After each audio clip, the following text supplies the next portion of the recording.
Resuelve problemas de cantidad. Una competencia clave. El currículo dice que para resolver problemas de cantidad hay que dominar 4 capacidades. La primera, traduce cantidades a expresiones numéricas. Es la base de todo. El verbo traducir me llama la atención. No dice calcular o resolver, dice traducir. Exacto. Es como si la matemática fuera un idioma que hay que aprender para describir el mundo. Es la metáfora perfecta. Esa es la primera gran revelación para un estudiante. La realidad se puede contar en otro idioma. Luego viene el segundo pilar. Comunica su comprensión sobre los números y las operaciones. Ajá. Y aquí me surge una duda. En un mundo que valora la eficiencia, la velocidad, la respuesta correcta, ¿por qué el currículo invierte tanto en que un estudiante sepa explicar el proceso? Claro. ¿No es suficiente con que llegue al resultado correcto? Esa es la pregunta del millón, porque toca el corazón de la diferencia entre entrenar y educar. Una calculadora llega al resultado correcto, pero no entiende absolutamente nada. Cierto. Si un estudiante solo memoriza un procedimiento, se va a estrellar en cuanto el problema cambie un poquito. En cambio, si puede explicar el porqué de su razonamiento, si puede usar un gráfico, un esquema para mostrar su idea, Ahí es diferente. claro, significa que ha construido el conocimiento en su cabeza, no lo ha alquilado. La comunicación es la prueba de fuego de la verdadera comprensión. El tercer pilar es usa estrategias y procedimientos de estimación y cálculo. Esta parece la parte más práctica, la caja de herramientas. Sí, es la parte del cómo. Y es crucial que no sea una sola herramienta. El currículo habla de cálculo mental, de estimación, de usar la calculadora o el lápiz y papel. O sea, flexibilidad. La clave aquí es la flexibilidad. Un buen pensador matemático no es el que usa siempre el martillo más grande, sino el que sabe si necesita un martillo, un destornillador o una pinza. Me gusta eso. Y la estimación, por ejemplo, es una habilidad súper subestimada. Es el sentido común de los números, el que te dice, espera, ese resultado no puede ser correcto, antes de pasar horas en un cálculo equivocado. Entonces, el estudiante ya puede modelar un problema, explicarlo, y tiene las herramientas para calcular una respuesta. Parecería que el trabajo está hecho. Parecería. Pero el currículo añade un cuarto pilar que, para mí, es el que realmente define a un pensador matemático. ¿Cuál es ese último escalón? Es el escalón que separa al usuario de la matemática del creador de conocimiento matemático. Argumenta afirmaciones sobre las relaciones numéricas. Eso suena más serio. Es que aquí se le pide al estudiante que se ponga en el rol de un matemático de verdad, que no solo resuelva el problema, sino que proponga una idea, una conjetura.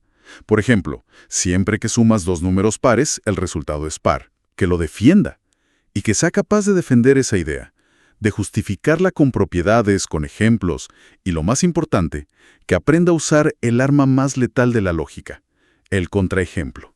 El contraejemplo. Basta uno solo para derrumbar una teoría entera.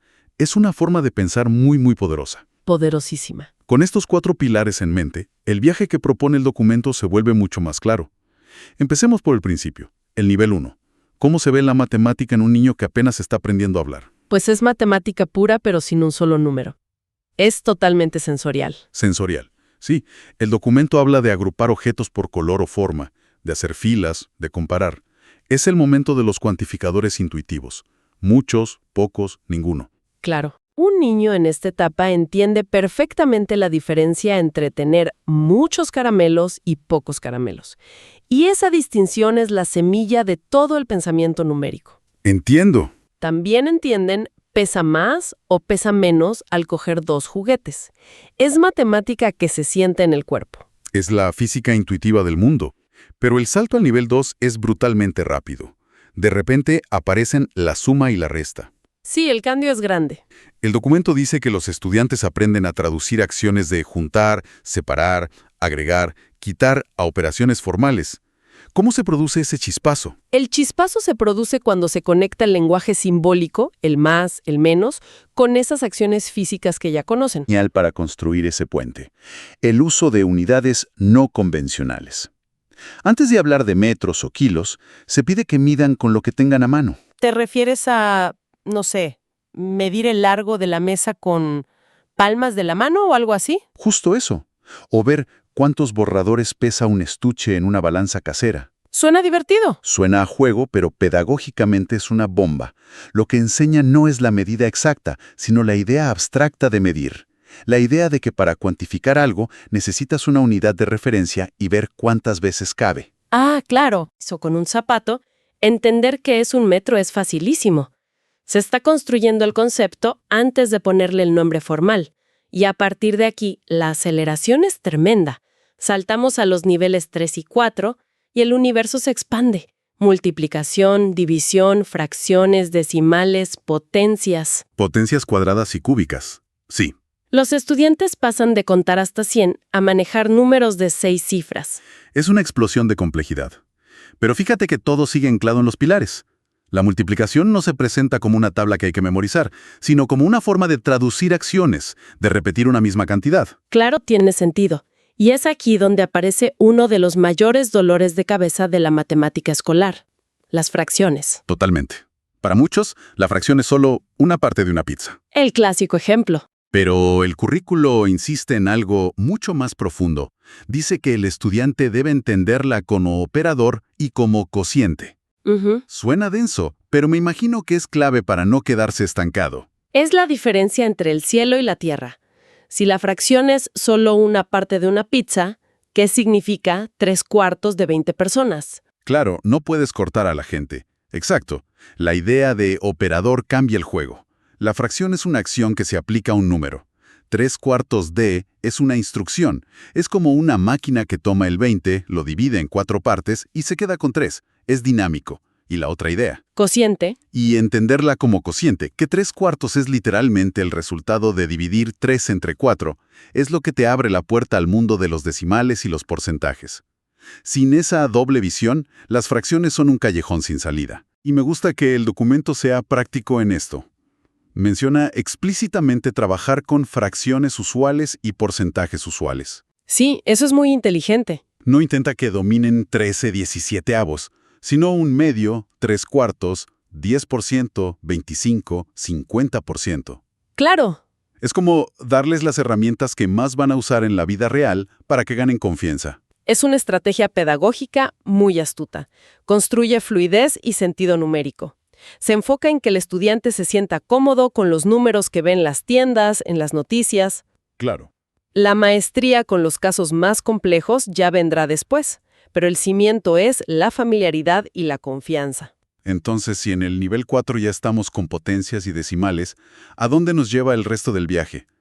Los niveles 5, 6 y el nivel destacado deben ser un salto a otra dimensión. Lo es. El nivel 5 introduce formalmente los números enteros. Por primera vez, el estudiante puede modelar matemáticamente conceptos como la deuda, la temperatura bajo cero. O las alturas sobre y bajo el nivel del mar. Exacto. La recta numérica de repente se extiende hacia la izquierda, hacia el infinito negativo. Y se aplican estas ideas a problemas del mundo real, como los descuentos porcentuales sucesivos. Ah, eso es útil. Es algo que cualquiera que va de rebajas debería entender para que no le engañen. Aquí es donde la matemática se vuelve una herramienta de ciudadanía, casi de supervivencia económica. Totalmente. Y luego, el nivel 6 parece el momento en que se conecta con la ciencia a gran escala. El texto habla de cantidades muy grandes o muy pequeñas. Y aquí vemos una movida pedagógica brillante. Hasta ahora, los números eran manejables, representaban cosas que podíamos más o menos imaginar. Cierto. Pero en el nivel 6, el currículo intencionalmente rompe esa escala. Introduce la notación científica no como un tema más, sino como la herramienta que permite a la mente humana domar el infinito. Domar el infinito me gusta. Pero lo más potente del nivel 6 no es solo el qué, sino el cómo se piensa. El currículo exige que el estudiante plantee y compare afirmaciones, que formule enunciados opuestos. Y que use contraejemplos. Exacto. Ya no es un receptor de conocimiento, es un escéptico activo. Se le pide que se comporte como un científico, que dude, que ponga a prueba las ideas en lugar de aceptarlas. Es una habilidad para la vida, no solo para las matemáticas. Exactamente. Y eso nos deja en la cima de la montaña, el nivel 7. El nivel destacado, Los conceptos aquí son de una abstracción que, bueno, asusta un poco. Asustan, pero son la culminación de todo el viaje. Aparecen los números irracionales. El estudiante descubre que hay números como pi o la raíz cuadrada de 2 que no pueden escribirse como una fracción, ordenados. Y luego menciona un concepto que te vuela la cabeza si lo piensas: la densidad en Q, el conjunto de los números racionales. Explícame eso de forma que pueda visualizarlo. ¿Qué es la densidad en Q? Imagina una regla. Entre el centímetro 1 y el 2 puedes poner el 1,5. ¿Ok? Entre el 1 y el 1,5 puedes poner el 1,25. Y así hasta el infinito. La densidad en Q significa que la recta de los números racionales es un lugar infinitamente concurrido. O sea, No hay dos números que estén justo al lado del otro.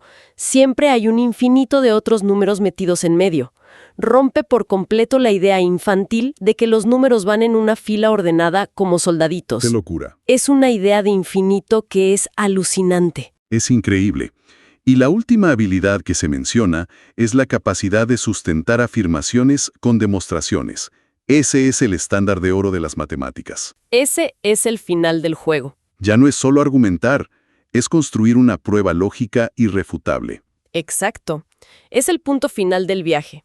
El estudiante pasa de explorar el mundo con sus sentidos a ser capaz de construir verdades universales y eternas usando solo la lógica. ¡Wow! Y si miras hacia atrás, te das cuenta de que todo este edificio imponente de la demostración formal se sostiene sobre la base de un niño que un día agrupó bloques por colores y dijo muchos y pocos. El recorrido es vertiginoso. Hemos trazado una línea que va desde la percepción más básica hasta la abstracción más pura. Así es, desde un niño que entiende que una torre es más alta que otra, hasta un joven que puede demostrar propiedades del infinito y construir modelos financieros.